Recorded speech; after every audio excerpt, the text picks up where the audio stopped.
Hello my friends.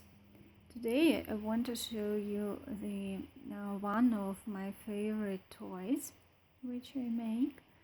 It is a courage, the cowardly dog. He is so funny that it always rises up my mood. You can see it has such face expression very unusual for toys.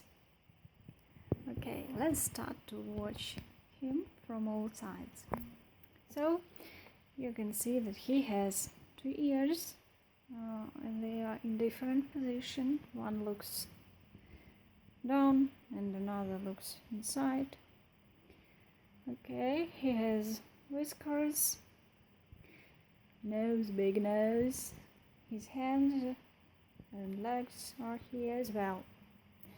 Oh, you could see the mouth also, and it is sported, little bit sported from the back side, exactly like in the cartoon. He has 1, 2, 3 spots and such tail in such also funny shape. Okay, he looks like this, a little bit fat.